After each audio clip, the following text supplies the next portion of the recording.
Bismillahirrahmanirrahim. Assalamualaikum warahmatullahi wabarakatuh. Alhamdulillahirabbil alamin wal aqibatu lil muttaqin wala udwana illa 'alaz zalimin. Wassalatu wassalamu ala asyrafil anbiya'i wal mursalin nabiyina wa rasulina wa maulana Muhammadin wa ala alihi wa ashabihil kirami ajma'in. Qala Allah Ta'ala fi kitabihil karim, a'udzu billahi minasy syaithanir rajim.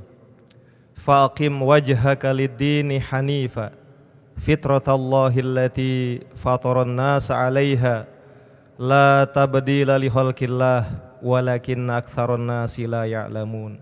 Wa qala ta'ala aidan fi kitabihil aziz, wa idh qala Luqmanu libnihi wa huwa ya'izuhu ya bunayya la tusyrik billah inna syirka la zulmun azim. Wa qala Rasulullah sallallahu alaihi wasallam al mar'u ala dini khalilih falyanzur ahadukum may yukhalil. Shadaqallahul azim wa shadaqa rasulul karim wa nahnu ala dzalika insyaallah ta'ala minasyahidin asyakirin amma ba'd.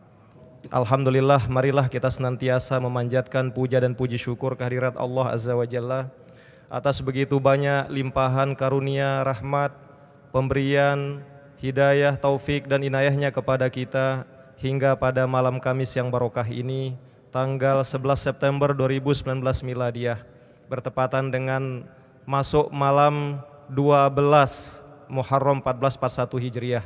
Kita masih diberi kesehatan oleh Allah Subhanahu wa Ta'ala, kesehatan yang insya Allah penuh makna, karena sampai detik ini kita berada di tempat yang mulia, termasuk di Provinsi Nusa Tenggara Barat ini, yakni di Masjid Raya Hubul Waton, Provinsi Nusa Tenggara Barat yang kita cintai ini. Mudah-mudahan seluruh aktivitas kita hari ini sampai baru saja yakni sholat maghrib berjamaah akan diterima oleh Allah Subhanahu wa Ta'ala, bahwa kita ini baik secara pemikiran, sikap, termasuk perbuatan anti dengan mereka yang berpikiran ateis atau tidak mengakui adanya Tuhan. Kita yang hadir di masjid ini secara zohir, walaupun tidak secara lisan, maka kita dengan perbuatan amaliyah kita mengatakan kepada siapapun bahwa kita ini anti dengan paham ateis. Insya Allah seluruh keturunan kita mudah-mudahan dijaga oleh Allah Subhanahu wa Ta'ala agar tidak terkuptasi, agar tidak teracuni pikirannya, terlebih dengan perkembangan zaman yang begitu cepat hari ini, hingga sekarang disebut dengan masyarakat yang berada pada era industri 4.0 atau masyarakat 5.0 apa istilahnya itu ya. Dan banyak sekali perubahan-perubahan. Mudah-mudahan sekali lagi kita semua terpelihara berkat hidayah dan inayah dari Allah Subhanahu wa Ta'ala. Amin ya rabbal alamin. Selanjutnya salawat dan salam semoga tetap tercurahkan kepada junjungan alam Nabi besar Muhammad sallallahu alaihi wasallam. Allahumma shalli ala sayyidina Muhammad. Allahumma shalli wa barik alaihi. Mudah-mudahan kita semua yang hadir di sini para jamaah rahimakumullah akan dicatat sebagai bagian dari umat Muhammad yang berhak mendapatkan hadiah spesial dari beliau di hari kiamat kelak, yakni berupa syafaat dari baginda Rasul Muhammad sallallahu alaihi wasallam. Amin ya rabbal alamin. Hadirin hadirat rahimakumullah, izinkan pada malam Kamis yang barokah ini kami melanjutkan pembahasan yang pernah kita sampaikan pada malam Ahad sebelumnya 27 Juli 2019, yakni pembahasan terkait dengan aliran atau isme yang menolak adanya Tuhan dalam hazanah filsafat, yaitu aliran ateisme dalam wacana filsafat termasuk filsafat Islam. Pada pertemuan sebelumnya kita bahas tentang bagaimana pengertian, kemudian faktor penyebab, maka pada malam ini mudah-mudahan selesai pembahasannya karena masih banyak pembahasan yang lain terkait dengan wacana atau hazanah atau diskursus atau diskusi atau pengajian atau pengkajian terkait dengan wacana filsafat. Maka malam ini kita akan coba bahas berkaitan dengan ateisme ini, dan fokus temanya adalah ikhtiar membentengi diri dan keluarga dari ajaran atau faham ateisme. Hadirin hadirat rahimakumullah, sebagai mukaddimah untuk mengulangi singkat dari pernah kita sampaikan untuk memperteguh wawasan kita kembali, bahwa menurut Simon Blackburn dalam satu kamus filsafat, yakni The Oxford Dictionary of Philosophy, ya, dia menulis bahwa ateisme ini adalah aliran atau faham yang percaya dengan tidak adanya Tuhan, atau mereka aliran ini percaya bahwa Tuhan itu tidak ada. Ya, jadi inilah kelompok yang dalam sejarah pemikiran manusia dari awal hingga saat ini terus lahir aliran ini, berkembang dan bahkan sangat mengkhawatirkan. Ya. Kemudian sekali lagi pembagiannya menurut Simon Blackburn ini ada dua. Ada yang disebut dengan ateis dogmatik. Ateis dogmatik ini singkat kalimatnya, pokoknya Tuhan tidak ada. Diawali dari kata kalau bahasa Indonesia atau bahasa Jawanya atau Sasaknya pokoe gitu ya. Tuhan itu denara nenek gitu kan, tidak ada Tuhan. Apapun alasannya Tuhan tidak ada titik, tidak ada diskusi. Nah, sedangkan ada juga ateis agnostik. Ateis agnostik ini dia sedikit antara percaya dan tidak percaya. Apa maksudnya? Dia kagum dengan terciptanya alam ini, kagum dengan diri manusia. Ya, bahwa semua ini sungguh terjadi sebagai peristiwa luar biasa. Tapi ujung-ujungnya ya, dia tidak meyakini bahwa Tuhan yang menciptakan itu. Tetapi ia terjadi dengan sendiri tapi dan penuh ketakjuban. Ya, sesungguhnya kata Simon Blackburn ini adalah termasuk ateis agnostik. Ya, dia tidak tegas tetapi intinya dia tidak percaya Tuhan meskipun mengakui adanya keajaiban-keajaiban dalam semesta dan kekuatan supranatural di luar diri manusia. Para jamaah rahimakumullah, nah yang menarik adalah dan mencengangkan, ya pernah kami sampaikan bahwa salah satu lembaga yang mencoba meneliti tentang ateisme ini, ternyata ateisme ini tidak hanya terjadi di negara-negara sekuler. Kalau di negara-negara barat seperti Eropa, Amerika, negara sekuler yang memang kita tidak tahu ya, di sana jarang masjid. Ya, kalaupun ada masjid orang azan itu disembunyiin mikrofonnya, tidak boleh keluar karena melanggar HAM katanya kan. Sholat Jumat itu pernah berkali-kali kami ikuti dan pernah kami juga ampura jadi khatib dengan bahasa Inggris belepotan di Australia itu tahun 2016. Itu kita sewa sekolah anak TK. Jadi mimbarnya niki adalah meja-meja digabung jadi satu. Ya, tidak pakai mikrofon ini. Ya, kalau pakai mikrofon nanti mengganggu tetangga, ditangkap Pak polisi karena melanggar HAM katanya. Kenapa? Karena yang berhajat tidak agama Islam ini lebih banyak di sana dengan yang beragama Islam, sehingga kalau kita pakai mikrofon seperti ini dianggap melanggar. Makanya sudahlah meja-meja yang ada yang tadinya dipakai main-main anak kecil itu dijadikan mimbar. Ya, kita khutbah di sana dan bahasa Inggris belepotan. Kalau yang pelungguh-pelungguh yang pinter ini yang dikerja di bagian pariwisata Islami yang ini bahasa Inggrisnya jauh lebih hebat. Tapi artinya kembali ke tadi ya, bahwa di tempat-tempat seperti itu tidak heran dan mungkin kalau banyak ateis kita tidak akan kaget para jamaah. Tapi sekali lagi Darul Ifta di Mesir menurunkan hasil penelitiannya dan dia berani menyimpulkan ya sekitar beberapa tahun yang lalu di Arab Saudi sendiri orang yang terjebak dalam paham ateis yang tidak mengakui adanya Allah Subhanahu wa taala sebagai Tuhan hampir 6 juta orang. Pernah kami sampaikan sebelumnya kan? Hampir 6 juta orang. Hampir satu negara Singapura itu di sana. Kalau di Indonesia mungkin masih mending, ini Arab Saudi, simbol spiritual Islam. Loh Pak, apa enggak salah angka itu? Kan kalau kita lihat misalnya siaran TV channel yang ada di parabola dan sebagainya kan orang tawaf saja di Mekah. Tapi ingat para jamaah rahimakumullah, yang tawaf di Masjidil Haram itu kan tidak banyak dibanding dengan sekian juta, puluh juta penduduk Saudi. Ya, jadi itu yang terjadi. Nah, apalagi misalnya di negara Timur Tengah yang sudah mulai menerima kedatangan orang-orang Barat, bahkan mungkin pernah kami sampaikan juga contoh ya, Burujul Khalifah namanya, ya bangunan tertinggi dunia sampai hari ini, ya yang ada di mana itu? Di Dubai dan pernah dijadikan setting lokasi film Mission Impossible dari Tom Cruise kan. Apalagi seperti itu, mungkin ketemu orang sekuler ya lambat laun ikut sekuler juga. Boleh jadi mungkin angkanya lebih tinggi dari itu. Nah, para jamaah rahimakumullah, ini memang mengkhawatirkan dan sebelum kita bahas lebih lanjut bagaimana kiat menangkal ini dari beberapa literatur yang kita kumpulkan. Nah, pernah diturunkan tulisan dan kami sampaikan lagi apa penyebab faktor-faktor penyebabnya sehingga terjadi atau berkembangnya faham ateisme di negara Arab Saudi termasuk di negara Timur Tengah lainnya itu. Paling tidak kita sebut ada 4. Dan di antara 4 itu juga menjadi penyebab terjadi di Indonesia. Yang pertama, karena generasi muda yang dalam tanda kutip sudah kecewa dengan ulama. Ya, jadi memang generasi muda ini kan yang apalagi sudah mengenyam pendidikan sekuler dari barat, terus dilihat para ulama ini, wah mereka ini hanya simbol saja menggunakan jubah dan sebagainya, tetapi perilakunya kok sangat disayangkan, itulah kurang lebih bahasa halusnya. Jadi mereka kecewa dengan ulama. Yang kedua, para jamaah rahimakumullah, penyebab juga terjadinya maraknya ateisme ini, mereka juga kecewa dengan pemerintah. Bahkan kalau pelunggu baca di tulisan-tulisan itu banyak juga yang kecewa dengan Raja Arab Saudi itu siapa namanya? Raja Salman ya. Raja Salman. Sekali tidur pernah datang ke Indonesia, ke Bali ya. Saya nggak datang ke Islamic Center ini ya, tinggal di Bali beliau. Dan tidur di sebuah kamar hotel yang sangat mewah. Satu kamar itu saja per malam katanya melebihi puluhan juta. Hampir 25 juta kalau nggak salah kita dengar. Ya, itu satu malam dia tidur di situ. Kalau 10 malam berapa? 250 juta, 1/4 miliar.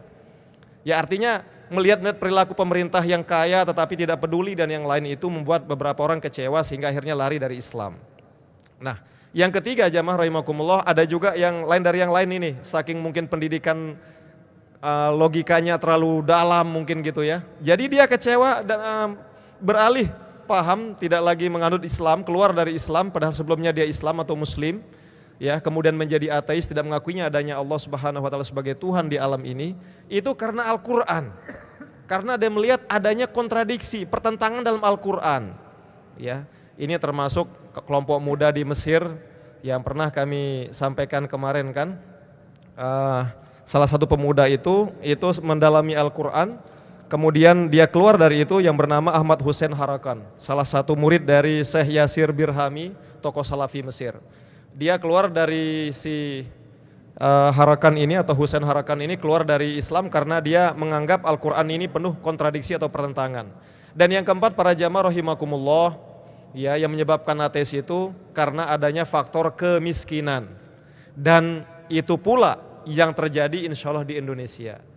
Ketika salah satu dai yang kita agung-agungkan, dai fenomenal di Indonesia yang kita kenal dan dai sejuta umat, masih ingat Bapak Ibu rahimakumullah? Almarhum Kiai Haji Zainuddin MZ. Iya. Coba dalam satu pidato atau ceramah beliau pernah menyebut, gara-gara Supermi iman ditukar katanya. Tapi waktu itu ada Supermi belum Indomie mungkin barangkali ya. Duluan mana Supermi apa Indomie? Ada juga dua-duanya. Iya. Alhamdulillah sebagai warga Indonesia Bapak Ibu, ketika kita berada di pojok utara dunia ini di negara Kanada, kami menemukan produk Indonesia yang sampai ke Amerika Utara itu cuma satu, ya Indomie itu. Iya, alhamdulillah, bukan produk yang lain ya, tapi Indomie makanan. Memang kita ini terkenal negara yang penuh dengan makanan yang enak ya dan cita rasa yang begitu kaya. Tapi kembali ke tadi. Jadi gara-gara Supermi itu apa istilahnya, iman ditukar. Dan itu juga strategi para penjajah ya sebelum Indonesia merdeka ya, mereka membuat orang Islam menjadi pindah agama karena diiming-imingi kekayaan, diiming-imingi uang sehingga mereka terbebas dari kelaparan. Dan itu terjadi di pesisir Pulau Jawa bagian selatan, termasuk daerah Yogyakarta, kemudian daerah timur sampai Banyuwangi dan seterusnya. Itulah strategi orang sekali lagi melakukan upaya untuk pemurtadan orang Islam, di antaranya karena faktor kefakiran itu atau kemiskinan. Makanya dalam ahli hikmah, kata hikmah yang pernah kita dengar ada menyebut juga hadis tapi perlu kita lacak kebenarannya. Makanya saya takut mengatakan ini hadis. Kadal fakru ayakuna kufron.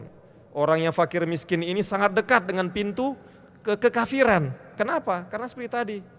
Karena perut ini harus kita akui para jamaah rahimakumullah, ini urusan urgen. Kalau kita tidak makan seminggu bisa meninggal kita. Tetapi yang menjadi bahaya, lebih bahaya lagi adalah jangan sampai karena perut ini kosong kemudian tauhid juga ikut kosong, kan seperti itu. Nah para jamaah rahimakumullah, ini yang penyebab terjadi di negara Timur Tengah termasuk di Indonesia. Nah bagaimana dengan kondisi ateisme di negara Barat? Ternyata para jamaah rahimakumullah, kita coba buka literatur. Di negara Barat sendiri, dan memang ya wajar saja ya sarangnya ateis kan seperti itu. Di sana juga ateis ini juga sangat mengkhawatirkan ya.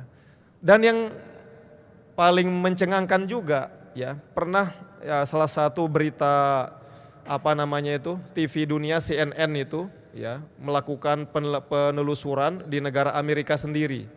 Ternyata yang menarik katanya apa? Jadi para pastor, para pendeta, kalau bahasa kita tuan guru di Islam itu, mereka sendiri sekarang sudah terjebak menjadi ateis. Bahkan angkanya hampir 15%. Kalau warga Amerika itu umpama 150 juta, 15% dari 150 juta berapa? Sekitar 15 juta. Itu ateis, tokoh agamanya lagi. Apalagi yang bawahnya. Ya. Nah sampai-sampai efeknya para jamaah, ada seorang pendeta juga di Amerika dikeluarkan dari pekerjaan tetapnya dari ya tugasnya lah sebagai pendeta dan mendapatkan bayaran, termasuk dikucilkan dari keluarganya karena dia mencoba berani mengumumkan diri secara terang-terangan sebagai orang ateis. Di negara barat ini memang para jamaah rahimakumullah untuk mengumumkan diri sebagai ateis itu tidak ada larangan. Tetapi menjadi persoalan manakala dia tokoh agama. Dan yang kami tahu, agama terbesar di Eropa dan Amerika adalah agama Kristen. Dan inilah pendeta ini memang sehingga akan mengancam ya keberlangsungan agama Kristen seterusnya, sehingga dikasih hukuman. Ya ini tidak dicabut hak-haknya, upahnya, gajinya dan sebagainya. Nah, sehingga istilahnya dia akan menjadi contoh buat yang lain biar yang lain tidak mengikutinya. Nah, hadirin rahimakumullah. Ya, ini yang terjadi di negara barat. Nah, sebelum kami berbicara lebih lanjut apa faktor penyebab kalau di negara Amerika termasuk Eropa, izinkan kami kembali mengutip satu dialog, satu tanya jawab yang saya kira ini menarik untuk kita mengingat, sekaligus ini bahan kita juga. Siapa tahu suatu saat kita bertemu dengan orang yang mengajak kita berpikiran sesat seperti ateis ini, maka kita ajak dialog seperti yang terjadi antara Abu Hanifah rahimahullah dengan seorang ateis. Pada suatu hari Abu Hanifah, ya, beliau ini ditanya oleh ateis, apakah Anda melihat Tuhan Anda? Abu Hanifah tahu yang tanya ini orang ateis. Kalau yang nanya ini tuan guru pasti jawabannya lain. Ya, beliau menjawab, saya tidak melihat Tuhan saya. Karena memang Tuhan itu, Allah itu tidak bisa dilihat oleh pandangan. Akhirnya Imam Abu Hanifah rahimahullah mengutip salah satu ayat Al-Quran, terutama surah Al-An'am ayat 103. Bismillahirrahmanirrahim. La tudrikuhul absaru wa huwa yudrikul absara wa huwal latiful khabir. Sesungguhnya zat Allah yang Maha Mulia ini tidak mampu akan diikuti oleh pandangan mata manusia biasa. Tetapi Allah Maha mampu mengikuti semua pandangan makhluknya yang jumlahnya tidak terbilang itu. Wa huwal latiful khabir, dan Allah itu zat yang maha halus dan maha mengetahui apapun yang ada di alam ini, sekecil apapun sampai yang paling besar sekalipun. Kemudian ditanya lagi oleh ateis ini para jamaah, kalau Anda tidak bisa melihat Tuhan Anda, apakah Anda mampu merasakan kehadiran Tuhan Anda? Dalam pertanyaan kedua ini para jamaah, Imam Abu Hanifah mengutip ya ayat Al-Quran dalam surah Asy-Syura ayat ke-13. Ya, Allah katakan, laisa kamitslihi syai'un wa huwas samiul basir. Laisa kamitslihi syai' wa huwas samiul basir. Sesungguhnya Allah ini tidak sama dengan apapun di alam ini. Tetapi ingat, Allah Maha melihat, Maha mendengar lagi Maha melihat. Nah, ateis ini juga istilahnya ya, tidak pernah berhenti bertanya kepada Imam Abu Hanifah para jamaah. Nah, akhirnya dia bertanya, kalau Anda tidak melihat Tuhan, tidak merasakan Tuhan, bagaimana Anda percaya dengan Tuhan? Akhirnya Imam Abu Hanifah membalik logika itu para jamaah. Sekarang saya tanya Anda, di mana akal Anda? Tidak tahu katanya. Apakah Anda merasakan akal Anda? Tidak, saya rasakan adanya akal saya. Tapikah Anda yakin? Apakah Anda yakin bahwa Anda punya akal? Bagaimana kalau sekatan Anda gila, orang tidak berakal? Oh jangan, saya ini berakal. Karena saya berakal, saya tanya Anda mendalam kayak tadi kan begitu. Oke, Anda sendiri tidak tahu di mana adanya akal, tidak merasakan bagaimana rasanya akal, tapi Anda yakin adanya akal. Ini kan hebat. Apalagi Allah tabaraka wa ta'ala. Harus seperti itu logikanya. Ya, ini sepenggal kisah yang sama-sama menggunakan pendekatan logika satu sisi para jamaah, tetapi itulah cara kita untuk memukul orang ateis. Nah, para jamaah rahimakumullah, nah kembali ke sekarang, sebelum kita ke ikhtiar singkat, di negara Eropa Amerika sendiri paling tidak juga ada 4 orang menjadi terjebak dalam paham ateisme atau tidak mengakui adanya Tuhan. Yang pertama, karena mereka terlanjur mengagungkan rasionalisme seperti tadi. Ya, kemudian mereka menganggap bahwa di alam ini tidak perlu adanya kekuatan yang disebut dengan Tuhan, cukup tergantikan dengan iptek. Dengan iptek hari ini kita bisa kemana-mana. Satu contoh para jamaah, di era industri 4.0 ini, ya, kalau kita dipilihkan, kemarin sempat ada workshop dan ditanya kita oleh profesor yang lama sekolah di negara barat sana, tapi dia muslim alhamdulillah, tokoh NU juga di Jawa Timur, dan itu membuat cakrawala kita. Kalau 15 atau 20 tahun yang lalu, kalau dipilihkan misalnya nih, lebih baik mana ketika datang ke Islamic Center atau ketika pergi ke Jakarta atau mau ke Amerika sekalipun, apakah lebih baik ketinggalan dompet atau HP? Ya. Mungkin 20 tahun yang lalu kita pikir lebih baik ketinggalan HP dibanding ketinggalan dompet. Kenapa? Di dompet ada ATM, ya kan? Bisa pesan taksi, bisa bayar taksi, bisa beli makan di jalan, di warung Padang, di warung apa namanya tadi juga itu yang panas pedas itu puyung, ya nasi puyung yang pedas itu. Bisa beli tiket Garuda ke Jakarta, Jakarta loncat ke Singapura, Singapura ke Amerika dengan dompet. Ini 20 tahun yang lalu. Kenapa? Karena HP kita masih hitam putih. Enggak ada Androidnya. Ya kan, enggak ada WA-nya, enggak ada apa namanya SMS banking dan bisa mentransfer uang, enggak bisa beli tiket pakai HP yang zaman dulu ya, enggak yang hitam putih nih ketiang. Ya, tapi kelebihan HP itu kalau teroris pakai itu katanya, termasuk almarhum Osama bin Laden yang lawan Amerika itu ketika tewas ditembak kelompok Navi Amerika, ternyata HP jadul yang hitam putih itu di sampingnya. Rupanya itu sebabnya radar Amerika susah menangkapnya karena pakai HP itu. Beda kalau Android ini, sekarang aja udah ketahuan kita aja sedang Islamic Center ini Pak Fatah ini. Kalau Amerika mau punya niat buruk ya mudah kita dihabisin. Ya, kembali ke tadi, itu yang terjadi. Tapi hari ini para jamaah rahimakumullah, pilih mana ketinggalan dompet atau HP, maka zaman sekarang mendingan ketinggalan dompet. Dengan HP kita pegang ini kita bisa terbang ke Amerika hari ini. Loh gimana caranya? Ya tentunya HP ini tersambung dengan internet, tersambung dengan bank dan ada uang di bank kan tentunya kan begitu ya. Karena di barat kan memang pahamnya materialis. Kalau di Eropa Amerika segala-galanya Tuhan adalah uang itu jadi Tuhan. Jadi HP ini sekarang aja buka program pesan tiket. Habis itu pesan Gojek, Gokar datang ke mana namanya? Ke Bill.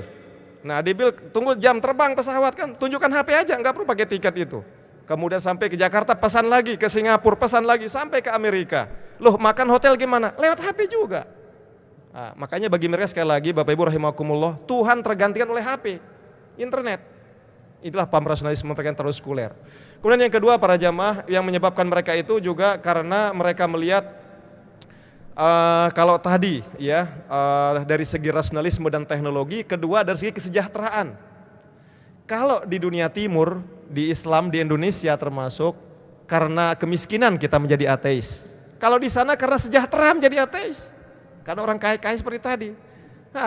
Berdoa pandai pokoknya kalau kita malas kan tidak dapat kita dolar, nggak dapat uang, tidak bisa main ke Lombok. Tapi karena uang jadi raja, jadi Tuhan, ya tidak perlu adanya Tuhan. Kayaknya cukup dan sejahtera itu. Jadi mereka karena materialisme yang berlebihan itulah. Dan yang ketiga para jamaah rahimakumullah, ini yang menjadi masukan buat kita, mudah-mudahan cukup waktu ini. Yang menjadi masukan yang ketiga ini adalah apa? Mereka lebih menjadi ateis karena melihat orang beragama ini suka tengkar sesama internal beragamanya. Maaf, di Indonesia ini aliran mana yang dibakar di Pancor kemarin itu? Paham apa? Ahmadiyah ya? Ya, Ahmadiyah itu Islam apa enggak Bapak Ibu? Islam apa enggak Ahmadiyah? Islam ya, walaupun lembaga fatwa MUI kita menganggap dia sesat, tidak boleh ada di Indonesia. Ya itu contoh sederhana. Ya, jadi artinya orang internal beragama itu saling tembak, saling perang atas nama agama. Yang satu klaim mazhab dia paling hebat, paling benar, yang satu dikafirkan, disalahkan. Akhirnya kata mereka, mendingan dosa beragama saja. Ya ini kurang ajarnya. Dan yang keempat para jamaah rahimakumullah yang menyebabkan terjadinya paham ateisme ini memang karena memang mereka tidak mendapatkan siraman rohani. Jadi memang karena sekali lagi harus kita akui penyebaran Islam di negara barat kan tidak segencar ketika di Indonesia ini. Sehingga wajar saja satu sisi dalam tanda kutip bukan berarti kita benarkan, makanya mereka tidak mengenal Allah Subhanahu wa taala sebagai Tuhan lebih lanjut. Nah, para jamaah rahimakumullah,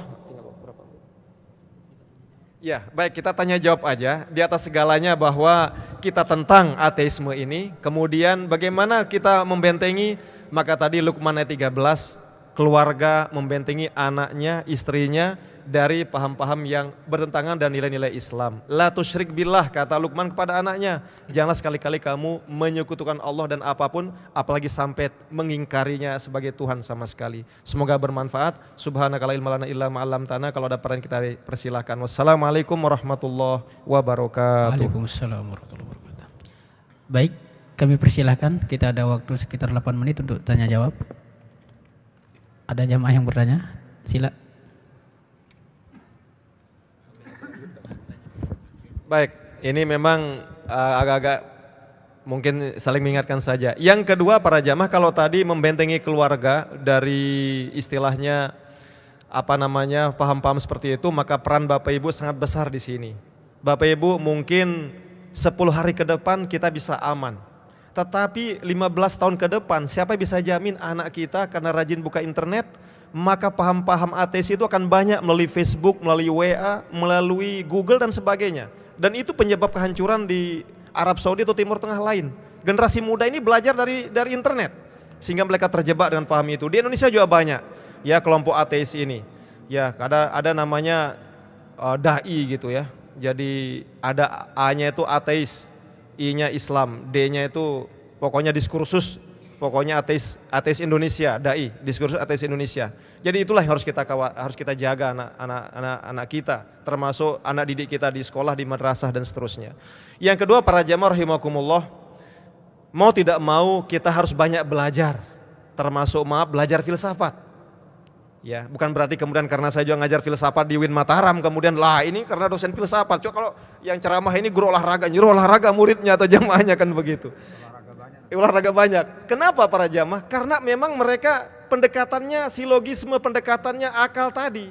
Ya, untuk membangun argumen-argumen mereka.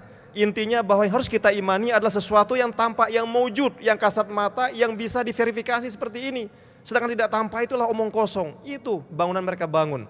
Nah, kemudian yang ketiga para jamaah rahimakumullah, kalau suatu saat kita berdebat dengan mereka, maka ikuti debat caranya Imam Abu Hanifah. Gimana caranya? Jangan pakai ayat dulu. Jangan anta kafir, qala Allah Ta'ala qul Allahu ahad. Jangan. Ya karena dia sudah anti kepada Tuhan. Cari logika-logika yang menghancurkan logika dia dulu. Baru terakhir kalau dia lemas-lemas ruan gini palang ruan. Qala Allah Ta'ala qul huwallahu ahad, kata Bang Roma juga kita nyanyi gitu kan. Ya, jadi masuk di situ. Jadi pertama logika dulu dipakai. Karena kalau kita pakai ayat lebih banyak, dia udah tutup telinga sudah itu. Enggak mau, dia udah alergi banget dengan Al-Qur'an dan hadis dan dengan dogma-dogma agama. Jadi harus logika kita pakai. Dan yang keempat adalah sebagai penutup, mari kita juga banyak bergaul dengan orang-orang soleh. Tadi dalam hadis kami sampaikan, almaru ala dini khalilih, falyanzur ahadukum mayyukhalil. Kadang-kadang agama kita kata Rasulullah tergantung agama teman kita, sahabat kita. Pelungguh bergaul dan tuan guru, insya Allah ilmu tuan guru, perilaku tuan guru, sikap-sikap hasanah tuan guru akan menular ke pelungguh. Tapi sebaliknya bergaul dan orang suka debat, suka diskusi, giliran dia aja mengerjakan ritual Islam, dia tidak mau angkat kaki. Jangan bergaul orang seperti ini. Karena lambat laun Bapak akan terikuti seperti itu, akan menular penyakit ateisme itu. Karena sekali lagi mari kita perbanyak bergaul dengan ulama, bergaul dengan orang-orang soleh, termasuk di jamaah-jamaah kita ini, termasuk di masyarakat dimanapun, sehingga mudah-mudahan para jamaah, maka kita semua, keluarga kita akan terlindungi dari faham ateisme ini yang lambat laun terlihat akan gencar dia, terutama melalui melalui internet, melalui sosial media dan seterusnya. Mudah-mudahan Islam ini akan terus subur, agama Islamnya akan terus menjadi pelita di Nusantara, sehingga Indonesia ini menjadi negara yang diberkahi oleh Allah Subhanahu wa Ta'ala. Amin ya Rabbal Alamin. Mungkin. Oke, silakan. Ya, terima kasih. Tadi karena dibilangin jangan berdebat ya, khusus dengan ateis. Nah, saya pernah ketemu dengan diskusi sih dengan teman sebelah gitu. Mereka mengatakan seandainya coba tuh mesti tuh Tuhan tuh mengatakan gitu, mestinya mengatakan saya itu yang jadi Tuhan gitu loh. Nah, saya mau jawab di Quran saya ada begitu tapi kok nggak enak, jadi saya cuma senyum-senyum aja tuh. Nah, dia bilang Tuhan tuh mestinya mengatakan saya itu Tuhan gitu loh. Bilang, ini teman sebelah ya. Tapi saya mau bilang di Quran saya bilang seperti itu tapi kok nggak enak gitu loh. Nah, mungkin Pak bisa dikasih tadi penjelasan bagaimana cara menjawab. Ya, makasih. Ya, sebenarnya Bapak Ibu rahimakumullah, hal berikutnya yang perlu kita lakukan juga ya, bukan berarti sekali lagi kebetulan pertanyaan pas, cuma tadi khawatir karena saya merasa waktu sudah habis ya. Yang perlu kita perbanyak sebetulnya adalah belajar Al-Quran secara mendalam, supaya tidak terjadi seperti Ahmad Hussein Harakan yang di Mesir tadi, ya intelektual muda yang cerdas tapi kecerdasannya itu disalahgunakan sehingga dia tidak percaya Al-Quran. Sesungguhnya Bapak Ibu ya, bukan berarti ini mempersingkat atau menyederhanakan persoalan. Kalau kita kaji Al-Quran secara mendalam akan banyak di situ Kan lafaz Allah sendiri pernah kita sampaikan, kurang lebih 2697 kali dalam Al-Quran diekspos, tertulis di sini. Termasuk misalnya di situ kan, innani di surat Toha kalau saya tidak salah, innani anallahu la ilaha illa ana fa'budni wa aqimis sholata li dzikri. Jadi dengan sendirinya kalau kita disuruh menyembah kepada innani anallah, ya dan sendirinya itu sebenarnya tersirat bahwa Allah sebagai Tuhan di sana. Itu hanya maaf bagi saya orang yang ngajinya belum tamat. Ya, dia tidak mengkaji Al-Quran lebih mendalam. Karena itulah mari kita kaji Al-Quran secara mendalam. Karena para filosof muslim pun Bapak Ibu rahimakumullah seperti Ibnu Sina, Ibnu Rushd, Imam Ghazali, mereka mendalam ilmunya, belajar filsafat Yunani dari Socrates, Plato, Aristoteles, tetapi ternyata mereka tidak berani sampai menjadi ateis karena memang ngaji mereka, Al-Quran mereka sudah sangat sempurna. Wallahu a'lamu bishawab. Mungkin lain kali kita akan sampaikan. Tapi memang harus kita sampaikan tuh Pak Haji, supaya dia juga tidak hanya dibenarkan dan kita diam. Karena kalau kita diam dianggap kita setuju dan pendapat dia itu. Ya. Apalagi non muslim, wajadilhum billati hiya ahsan. Kita sampaikan, ya kalau ada waktu maaf, kita bilang maaf saja. Ya di Al-Quran yang saya imani ya Allah sudah mengatakan itu. Ya ada 2697 lafaz Allah dalam Al-Quran dari 66 ayat dan seterusnya. Jadi harus kita minta waktu, kalau memang itu diberikan kita sampaikan bahwa ada di dalam Al-Quran seperti itu. Mungkin demikian dapat kami sampaikan, semoga ada berkahnya dan kita sambung dengan kesempatan. Wassalamualaikum warahmatullahi wabarakatuh. Waalaikumsalam warahmatullahi wabarakatuh. Dengan demikian maka berakhirlah kajian kita malam ini. Terima kasih kepada Al-Mukarram dan mari kita tutup bersama dengan melapaskan hamdalah. Alhamdulillah.